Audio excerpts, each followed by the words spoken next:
Everything that you think is me is going to go right now. Your body is going to go, your thoughts are going to go, your emotions are going to go, your personality is going to go, your house, your relationships and the works, your job, everything will go. At least one drop, something more than the body must be with you always. If that is not there, when the time to lose this comes, you become desperate and it's natural. This is very important. Now, today, just I'm informing all of you news if you've not seen, there have been no major accidents in the many billions of galaxies. You didn't get the news? Nowhere there's been any major accident, everything is flowing smoothly. And in this universe, there's been no major trouble, everything is going well. In this solar system also, planets, nobody went into each other, everything is going fine. So everything in the whole cosmos is going fine. But you are sitting here and you have one nasty thought in your head. And you think it's a bad day? It's lack of perspective, isn't it? Hello? In this limitless cosmos, everything is going well. Maybe we should open for questions. Yes. Namaskaram, Sadhguru, and you've spoken a lot about a few statistics. I'm sorry if I spoke too much. You've spoken about a few statistics about the future and that it might be quite a difficult place to live. And I wondered, how do the young people maintain hope with all those difficulties in the future? See, I don't like any kind of predictions because predictions are being made on cold facts. Predictions are not taking into consideration what is beating in the human heart. So, if all of you come alive and decide, in Melbourne, we are not going to be sick mentally, can't we make it happen? So this is what is needed. We sit around and say, oh, it's going to happen, it's going to happen. Of course it'll happen. Because we are talking about human societies. Tomorrow's society will be the way we make it today. If there is a commitment in us, we can make sure as a part of this year we are launching what is called as Miracle of Mind. This we want at least 3 billion people to practice in a matter of 18 to 24 months. This will roll out sometime in September. What this is about is minimum 15 minutes, a simple practice. At least 3 billion people on the planet, if they close their eyes for 15 minutes and does something about themselves, 12, 15 varieties of things we'll offer, some are physical, some are mental, some are sound-oriented, music-oriented, variety of things. Something you do for your well-being, 15 minutes a day if you commit, you could bring about a change. Because we know people are still hesitant about that till they get into a mess. We are offering a reward.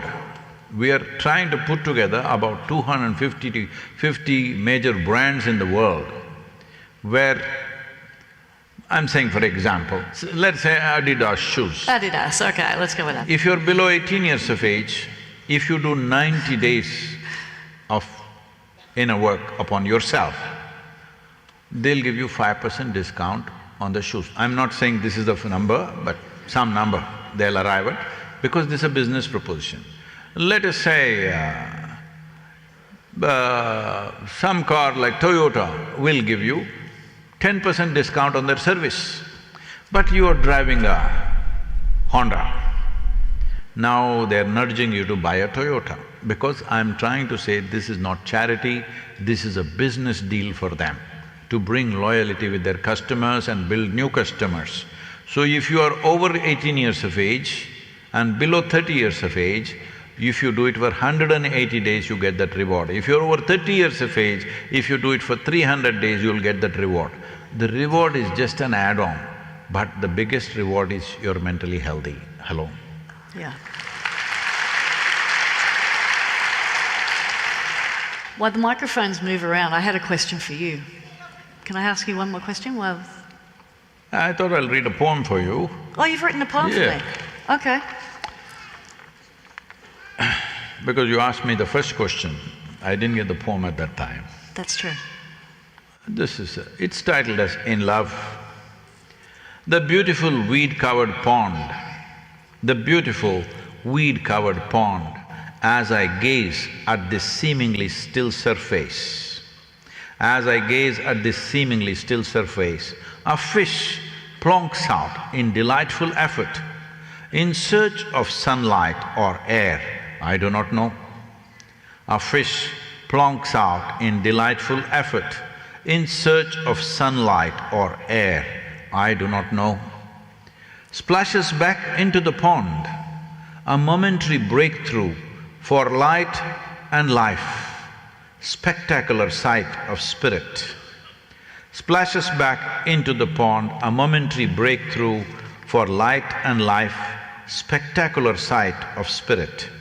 But the sound, it shattered my heart into a million pieces and scattered across. But the sound, it shattered my heart into a million pieces and scattered across. I do not know who I love or don't, but for sure in love.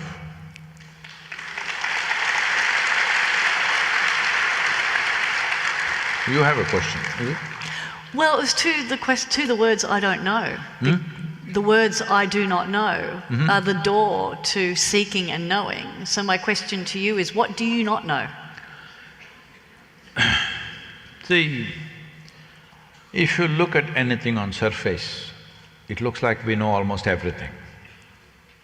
Because we can consult Google and we know Galaxy Z163, how far away it is. Whatever the number, 10 million light years. It helps in a tea party, because you're not going to go there anyway, nor your friend is going to go and check out whether it's 10 million or 11 million. All right? What difference? Doesn't matter, this is all empty stuff. But if you look deep enough, you can't know one leaf in your lifetime. So the question is only, how profound is your vision? So if you look deep enough, you don't know a damn thing in the universe. We don't know a single atom. With all this scientific exploration, we still do not know what is one atom. We know how to use it, break it, fuse it, but we don't know what it is. So this is the nature of life. The more you don't know, the more it means you're profound. Beautifully said. Microphone right here in the front. Namaste, Namaste Sadhguruji, Namaste. My question is how to tune or prepare your mind for the certainty of death, for your close ones, your family, something that we all know is real, but to come to terms with it during the process of life, after especially mid-age life, how does one live with that fact? See, the biggest problem with most human beings is, they think other people die. They don't know this will die. You know those dying people? They die. No, you and me die. Right now we can say we're living, or we can say we're dying. Actually, it's the same term. Right now we're dying. The process will be complete one day. We hope to kick the can, but we know we're dying. If you know you're dying, everything in your body is speaking this language, it is dying. It doesn't matter how energetic you are, how exuberant you are, still it's dying, isn't it so? If you pay enough attention. So instead of trying to make a philosophy out of death, you must pay little more attention to the life that you are. Then you know clearly you're dying. And everything in the body is programmed and prepared for that, except your silly mind. And that's what you want to prepare, I understand. But everything in the body, every cell in the body knows it's dying and it's preparing for it. And of course it's trying to buy a little more time. Yeah, I need to capture that. What are you capturing now? That moment where I became aware of every cell in my body. So, this happened in 2020, just before the pandemic, 3 weeks before the pandemic. There was a book that was in the writing process or in the editing process for almost 8 years. Usually that's not my time scale, but somebody was editing it, taking limitless amount of time, and they keep coming back to me, one more question, one more question, one more question. Then I said, it looks like this is going to be a memorial book. Then in February 2020, I said it must be published now. They said, no Sadhguru, there's some more work we need to do this, this and that. I said, no, it has to go now. They said, why? We've waited so long, some more little things, Sadhguru, just spend 3 days with us, we'll put it together. I said, no, it must go now. Then the pandemic broke out. The book got published and pandemic broke out and death was all over the place. It's very important that, especially Western societies have made it like it's a taboo to utter the word death. No, everybody should know that we are mortal. Because it's a limited… essentially mortality means it's a limited amount of time. If you know it's a limited amount of time, you would organize yourself for that. If you think you're immortal, you would live a stupid life. Yes or no? So how do I prepare? See, when it's close, if you try to prepare somebody, they will get paranoid. Because you must understand, everything that you think is me is going to go right now. Your body is going to go, your thoughts are going to go, your emotions are going to go, your personality is going to go, your house, your relationships and the works, your job, everything will go. So when everything that you know is going to go, just an empty space seems fearful. You can't prepare against that. If you allow me, I will share something which happened. When I was about two and a half years of age, for some reason my mother was unwell, and so I went and lived with my aunt for about nearly 2 years, maybe a little less than 2 years. She was only 18 years of age. She was just married, and she was an exuberant, joyful, loving human being. She took me as her own, and not as her child, I became her buddy. So she took care of me well. I was there for nearly 2 years and then I came back, but we maintained that relationship more as a friend than an aunt. Very joyful, exuberant, loving human being. Everything in her life well, her children came and, the usual things, boys went to America, girls got married as they wanted, whatever Indian dream happened. Small aberrations maybe, but nothing major, everything went well.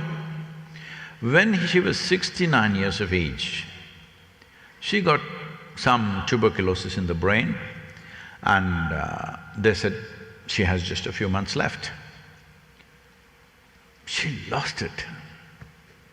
It was so painful to see her, such a joyful, exuberant human being. Suddenly she lost it completely. And then she passed on like that. Then I saw, this is what spiritual process means. That means something beyond your physical and psychological space, there is another little space. Once you have this little thing, suddenly losing the body, losing the mind is not such a big issue. You have a place to stand. If you don't have that, then suddenly everything looks like hopeless, just threatening. So this needs to happen. As a part of this, we started in southern India what is called as one-drop spirituality. Everybody must have at least one drop spirituality. They don't have to become, enlightened and knowledgeable and stuff. At least one drop, something more than the body must be with you always. If that is not there, when the time to lose this comes, you become desperate and it's natural. So this is very important. Thank you for that question. It might be a little bit of a long question, but I'll try to read it.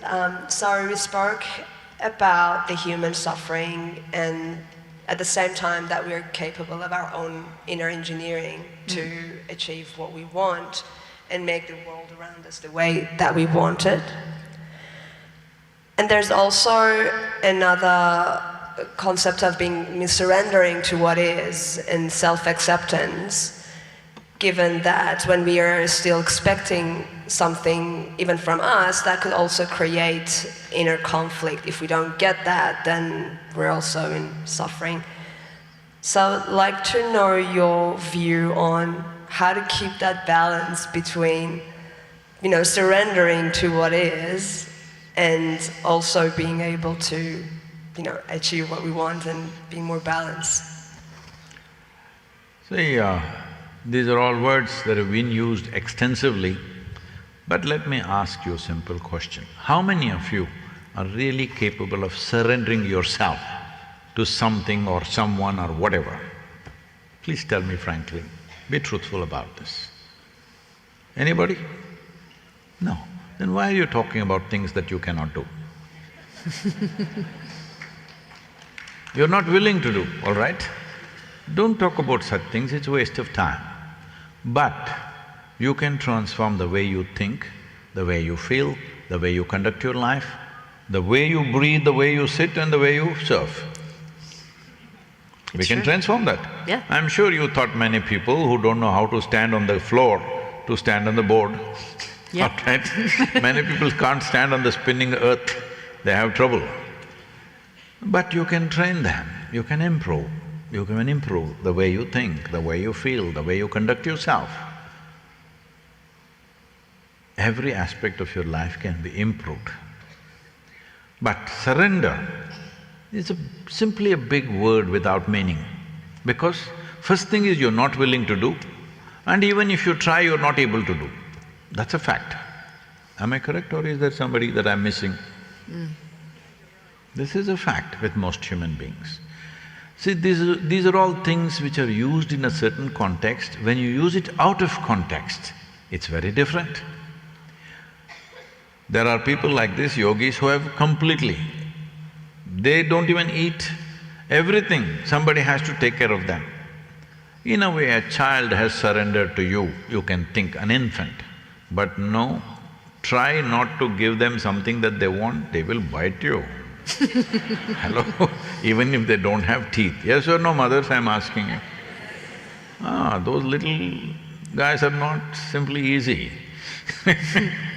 Nobody has surrendered. I want to surrender. This itself is a bad idea, isn't it? If you got so overwhelmed by somebody's presence, maybe there are moments when you almost don't exist.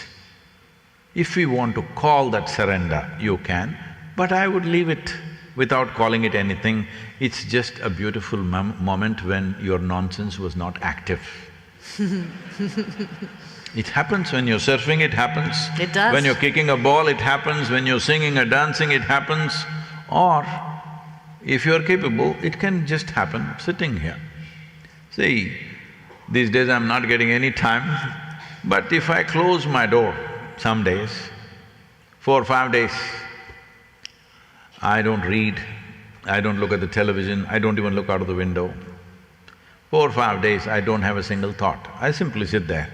Because being alive is a far bigger process than your thought process. Hello? The life process is far bigger than your thought process. But because you went to school, and maybe you got a PhD, I don't know, you think your thought process is bigger than the universe. See, right now, today, just I'm informing you, all of you news if you've not seen, there have been no major accidents in the many billions of galaxies. You didn't get the news? Nowhere there's been any major accident, everything is flowing smoothly. And in this universe, there's been no major trouble, everything is going well. In this solar system also, planets, nobody went into each other, everything is going fine. So everything in the whole cosmos is going fine. But you're sitting here and you have one nasty thought in your head. And you think it's a bad day. It's lack of perspective, isn't it? Hello? In this limitless cosmos, everything is going well. One bad thought, one nasty thought and you think it's a bad day. The problem is, you must understand, in this universe, in this cosmos, this planet is a tiny speck. Hello? Australia is a super micro speck. In that Melbourne is a super micro speck. In that you're a big man. This is not a simple problem, this is a very big problem. So you have to get the perspective, you're less than a speck of dust. Tomorrow morning if you, me and everybody disappears, everything is fine. Hello? In the creation. Our life matters to us, that's a different matter.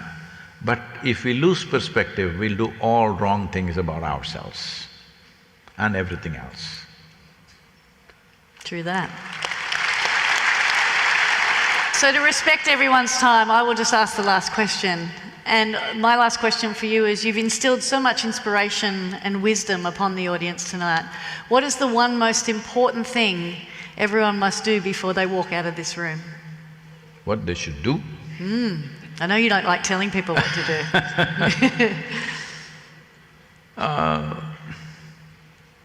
They must know that in is the only way out.